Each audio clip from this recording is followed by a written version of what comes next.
Frères et sœurs, aujourd'hui on va étudier les livres de Marc, chapitre 7.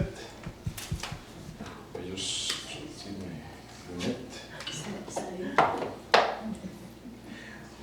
J'aimerais sûr qu'on lise ensemble le chapitre 7 du livre de Marc, du verset 1 jusqu'à le verset 23. Et le verset 1, chapitre 7, dit: des pharisiens et des spécialistes de la loi venus de Jérusalem se rassemblèrent autour de Jésus. Ils remarquèrent que certains de ses disciples prenaient le repas avec des mains impures, c'est-à-dire qu'ils n'étaient pas lavés les mains. Et en fait, les pharisiens et les juifs en général ne se mettaient jamais à la table sans les avoir soigneusement lavés. Ils observent ainsi la tradition de leurs ancêtres. De même, en revenant du marché, ils ne mangent pas sans avoir fait leur ablution. Ils ont reçu beaucoup des autres traditions qu'ils observent. C'est juste que je ne voyais pas. Et de leur tradition qu'ils observent comme celle de laver rituellement les coupes, les pots et les vases de bronze. Les pharisiens et les spécialistes de la loi demandèrent donc à Jésus: pourquoi tes disciples ne se conforment-ils pas à la tradition de nos ancêtres? Pourquoi prennent-ils le repas avec des mains impures? Hypocrite, leur répondit-il. Ésaïe vous a fort bien dépeint dans sa prophétie où il est écrit: ce peuple m'honore de lèvres, mais au fond de son cœur, il est bien loin de moi. Le culte qu'il me rend n'a aucune valeur, car les enseignements qu'il donne ne sont que des règles inventées par les hommes. Vous mettez de côté les commandements de Dieu pour observer la tradition des hommes. Puis il ajoute: ah, vous réussissez parfaitement à mettre de côté les commandements de Dieu pour établir votre propre tradition. En effet, Moïse a dit: honorez ton père et ta mère, et celui qui maudit son père ou sa mère soit puni de mort. Mais vous, que dites-vous? Si un homme dit à son père ou à sa mère: la part de mes biens avec laquelle j'aurais pu assister est corban, c'est-à-dire offrande à Dieu, alors vous ne laissez plus rien faire pour son frère ou sa mère.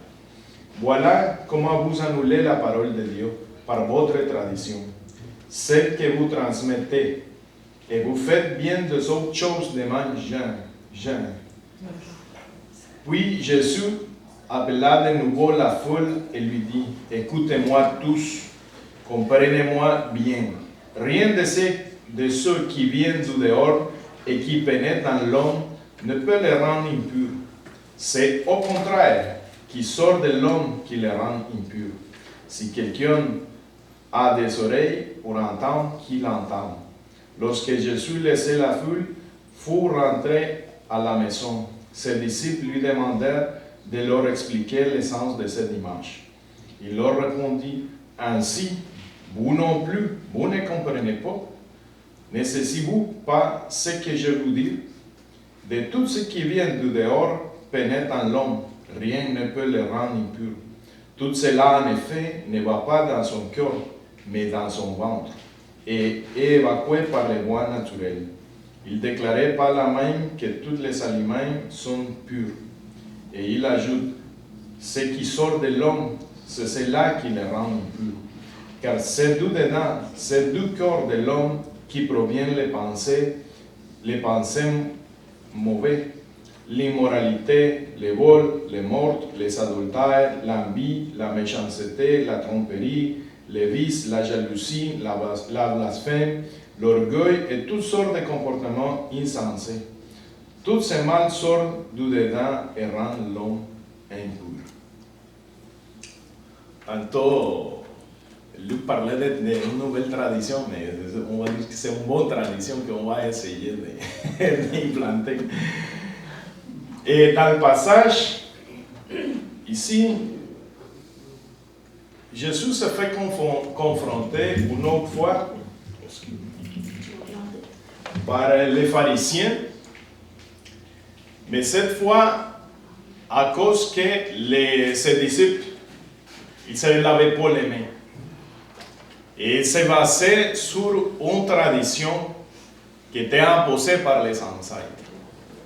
Mais à première vue, c'est comme, on dirait que c'est correct la manière que tous les pharisiens ils parlaient, parce que à première vue, ils parlaient d'impurité. Mais l'impurité avait été établie dans l'Ancien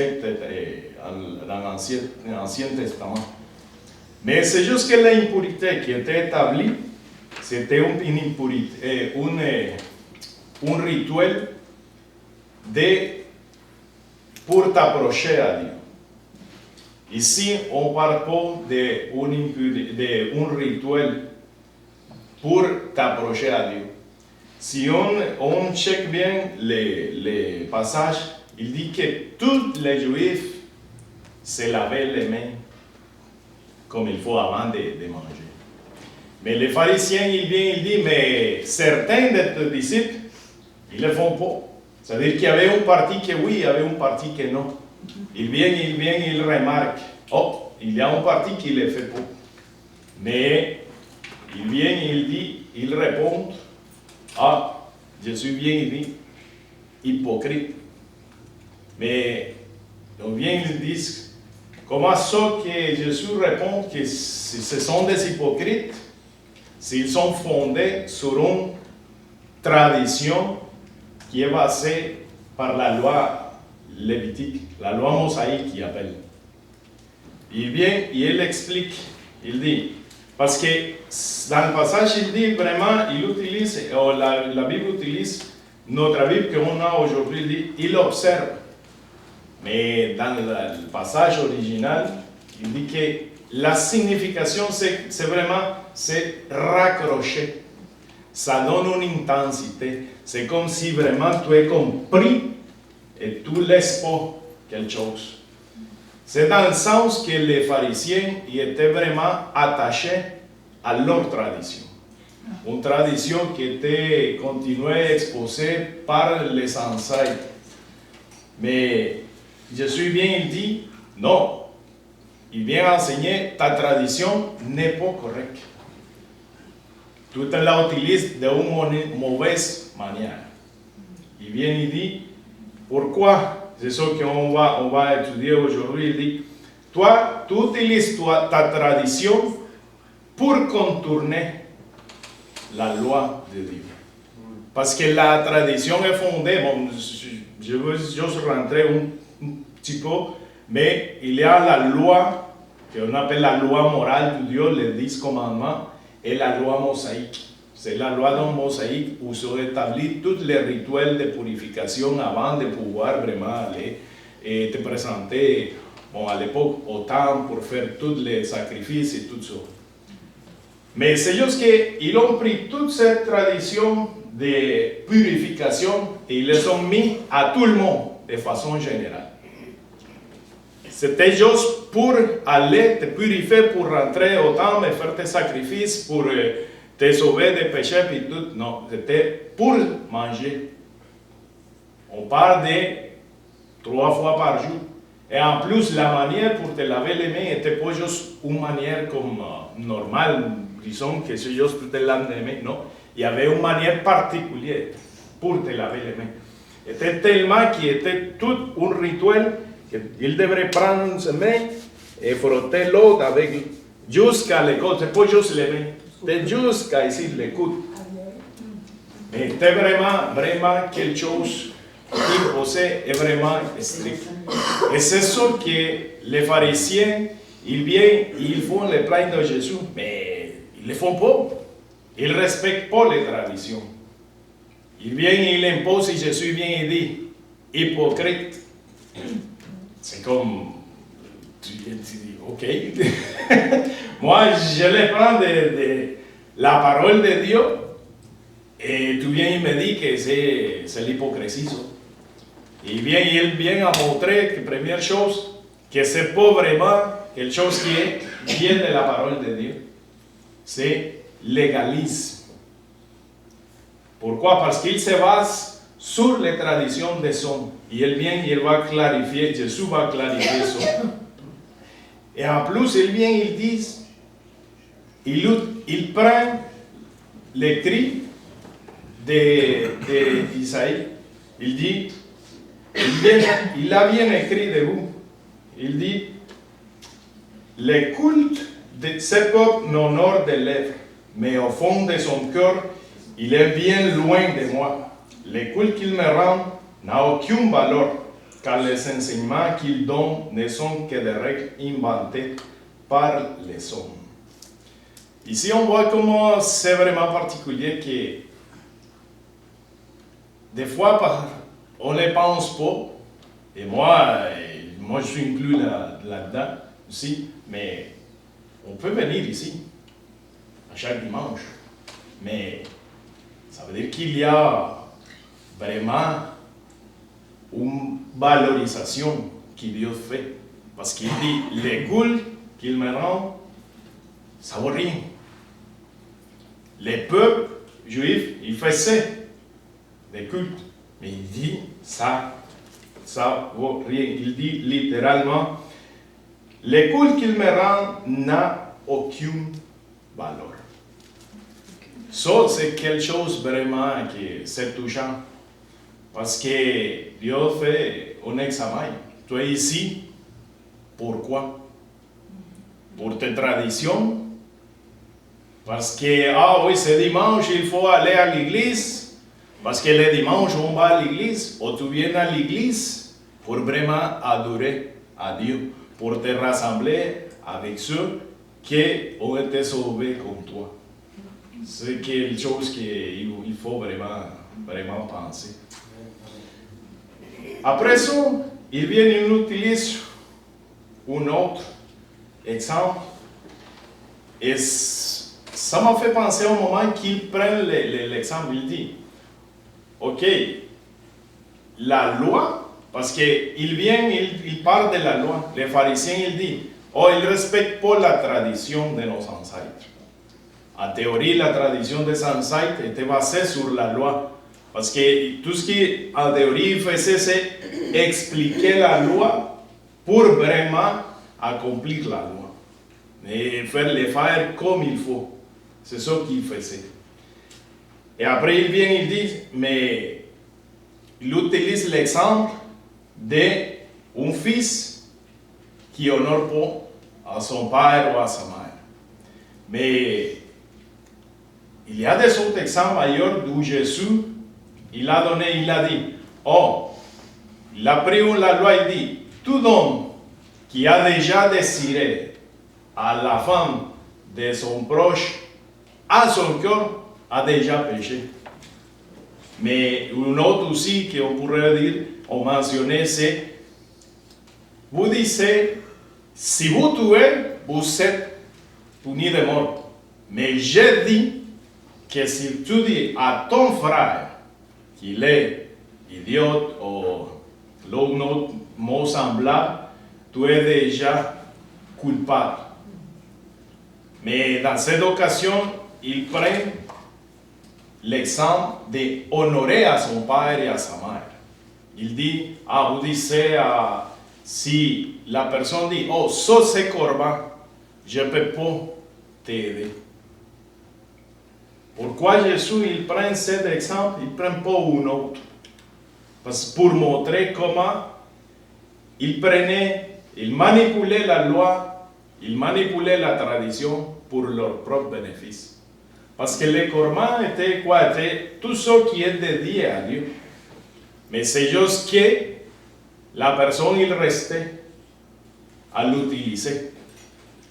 Mettons, s'il y avait une ferme avec des vaches, puis tout ça, il restait avec ça. Son père pouvait avoir besoin d'une difficulté. Et Jésus dit, la loi dit qu'il faut, la loi de Dieu dit qu'il faut honorer à ton père et à ta mère. Ça veut dire l'aider. au moment des difficultés. Prends soin de lui quand lui n'est pas capable de prendre soin de lui-même. Mais tu viens vous montrer, vous enseigner que si la personne dit, oh, ça c'est corban, oh, est correct devant Dieu et il est bien, il respecte la loi de Dieu. Mais non, c'est pas correct ça non plus. Mais il essaie, il montre comment il manipule la loi les pharisiens, ils manipulaient la loi pour leur propre bénéfice. Pourquoi? Parce que la personne qui disait, oh, ça c'est corban, lui gardait tout ça pour lui, mais au moment de son décès, oui, au moment de son décès, ça se transférait à tous les pharisiens et tout ça.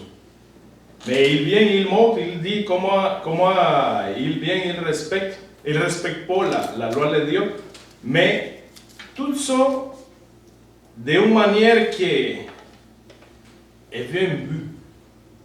Je ne sais pas, bien vu, je veux dire que oh, lui respecte la loi, suit tous les enseignants de nos pharisiens, de nos maîtres de la loi, à foi, mais était vraiment tout ça était caché.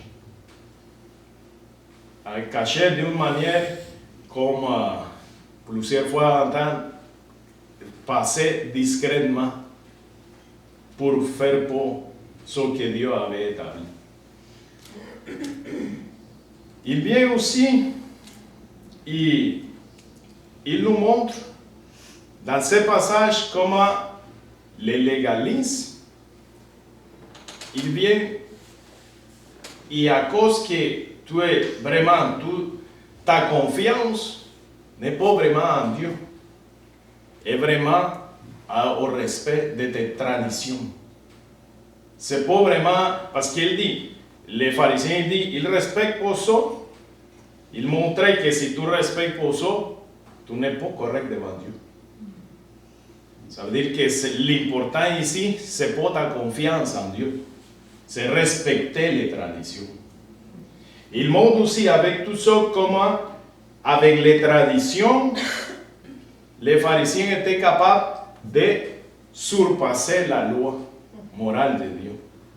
Parce qu'il disait, de cette manière, si tu fais ça, tu es correct. Mais c'est pour ça qu'il dit la loi de Dieu. Mais vous avez établi votre tradition par-dessus la loi de Dieu. Et si vous montrez, vous enseignez que si vous suivez ça, le peuple est correct. On peut voir comment les traditions ici, ils dépassent la loi. Et malheureusement, aujourd'hui, il y a certains endroits où on peut voir aussi ça. Encore, que les traditions, même que la Bible, la parole de Dieu, est interprétée selon les traditions et pas à l'envers. Ici aussi, lui nous montre comment c'est quoi vraiment les problèmes de l'homme. Ici, il dit, parce que les pharisiens, ils faisaient référence à quoi? À l'impurité. Mais il dit, non, l'impurité, ça ne vient pas de l'extérieur. L'impurité, ça vient de l'intérieur de l'homme. Il montre c'est quoi les problèmes vraiment. Il dit, les problèmes, c'est le cœur. Parce que c'est du cœur qui sort, il fait beaucoup de toute la liste ici, il parle des adultères, l'envie, la méchanceté, la tromperie, et la jalousie, la blasphème, l'orgueil, toutes les sortes de comportements insensés. Ici, nous autres aussi, on voit comment il l'explique plus en détail à ses disciples, parce qu'il dit, juste à la foule, tout ce qui rentre, ça contamine pas. Pourquoi? Parce qu'il y avait aussi déjà à l'ancien, pour le peuple juif, encore aujourd'hui, des aliments qui sont purs, il y a des aliments qui sont impurs. Et c'est pour ça que Jésus, il vient, il met clair, il divise, il dit non, c'est pas ça. Tout ce qui contamine à l'homme, c'est vraiment tout ça qui sort du cœur. C'est pour, parce qu'il utilise ici l'exemple, il dit, tu prends quelque chose, tu le manges et ça finit dans la toilette. Il l'a dit. Il l'a dit, très clair comme ça. Mais après ça, mais il fait le lien parce que si nous autres, on check, il dit, oh, tout ce qui sort de l'homme, c'est ça qui contamine, mais tout ce que tu prends, ça sort. Mais il fait vraiment le lien. Il dit, et tout, dans le verset 18, tout ce qui vient du dehors et pénètre dans l'homme, rien ne peut le rendre impur. Tout cela, en effet, ne va pas dans son cœur. Tout cela, en effet, ne va pas dans son cœur, mais dans son ventre. Il fait vraiment les liens, il dit, ça passe de façon naturelle, mais ne touche pas le corps. La contamination est vraiment dans le cœur. Et si nous autres, on prend un autre passage, il avait promis, Dieu avait promis qu'il donnerait un nouveau corps. Moi, je vais lever votre corps de pierre et vous donnerez un corps de jarre. Nous autres, on peut voir ici comment Dieu, il vient, il touche vraiment les sang, les corps, pour le corps de l'homme, le corps du problème, que c'est le problème du cœur. Nous autres, dedans, tout ce qu'on veut, ça c'est vraiment montre une autre fois qu'on est attiré vers le mal. Et c'est ça que Dieu vient à toucher et à changer. Vraiment, notre cœur. Et il faut vraiment faire attention à tout ce qu'on fait comme tradition, tout ce qu'on suit. Il faut vraiment checker si tout ça est selon la parole de Dieu.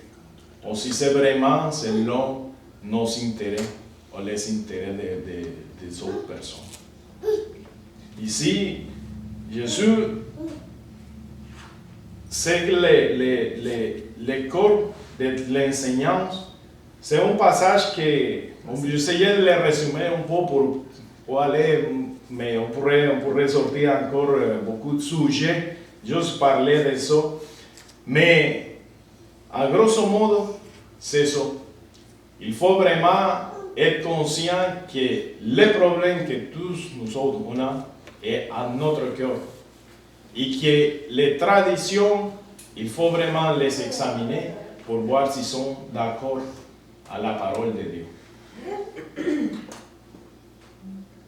Aujourd'hui,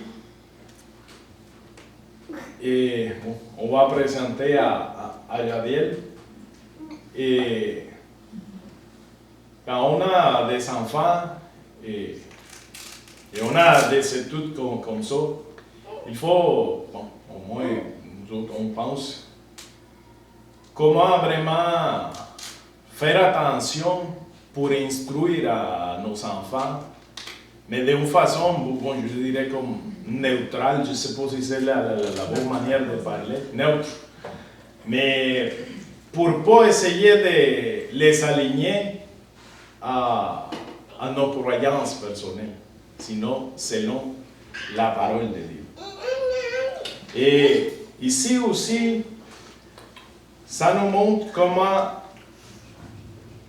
une autre fois, comment c'est vraiment Jésus qui vient, et c'est la seule personne qui peut nous sauver de nos péchés. Parce que nous avons dit, ok, c'est le cœur de toutes les impurités, mais il y a des autres passages de la Bible où nous montrent que Jésus a pris tout ça que la Bible ici, dans ce passage dit, écrit, qui est dans notre cœur, c'est lui qui les a pris et c'est lui qui s'est fait pécher pour que nous soyons sauvés. Mais des fois, nous autres, on juste lit un peu, mais là, chaque passage, Jésus l'a dit à Luc, il a dit, toute la Bible, il fait référence à moi. Et on continue, mais à l'époque, n'existait pas encore les Nouveaux Testaments. Mais on voit déjà comment l'Ancien Testament, il faisait référence à Jésus. Et aujourd'hui, avec les Nouveaux Testaments, on voit aussi que ça continue à faire ça. Tout dirige vers Jésus et tout ce qu'il a fait pour nous et pour nous sauver. J'espère que ce matin, les passages et tout ce qu'il nous montre, ça peut nous aider vraiment à réfléchir qu'est-ce qu'on fait et pourquoi on le fait. Si c'est vraiment pour une tradition, si c'est vraiment qu'on vient à cause que, parce qu'on est sauvé, on obéit, ou si on obéit pour être sauvé. Et si on est conscient aussi qu'ici on vient pour vraiment adorer à Dieu, et que, comme il est écrit ici, que notre culte savouré, que ça soit valorisé vraiment pour Dieu, parce qu'on le fait d'un corps sincère et qui aime vraiment à Dieu.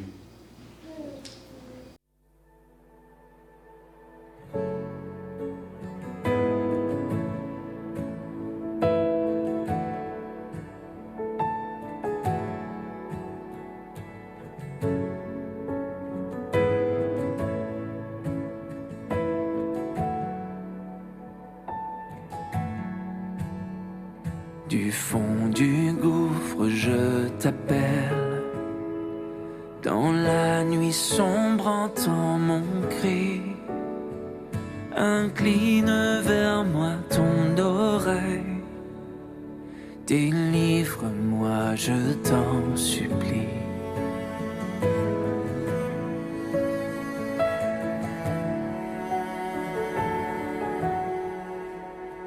Si tu comptais tous mes péchés, loin de toi je serais banni.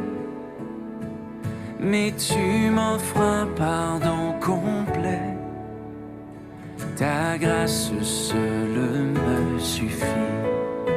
Je m'attends à toi, je m'attends à toi. Ta parole est mon appui. Je m'attends à toi, fermement à toi, car toi seul me rassasie.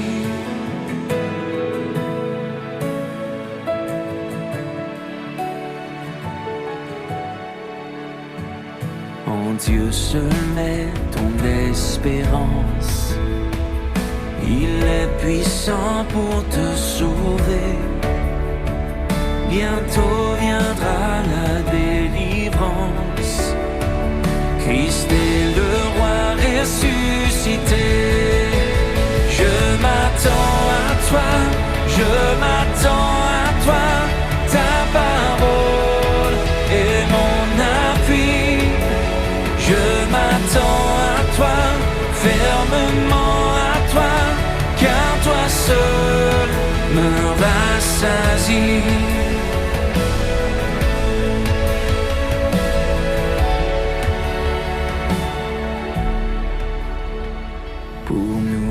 Chemin est tracé. Dieu lui-même a payé le prix. En lui notre foi est placée. Son sacrifice nous guérit. En lui notre foi est placée. Son sacrifice nous guérit. Je m'attends à toi, je m'attends à toi. Ta parole est mon appui. Je m'attends à toi, fermement à toi,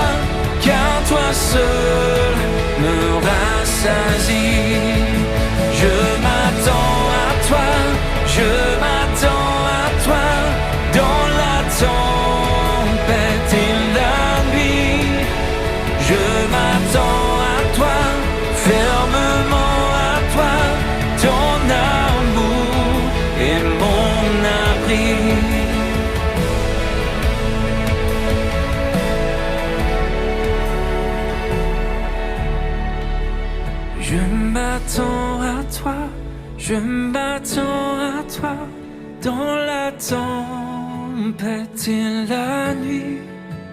Je m'attends à toi, fermement à toi, ton amour est mon abri.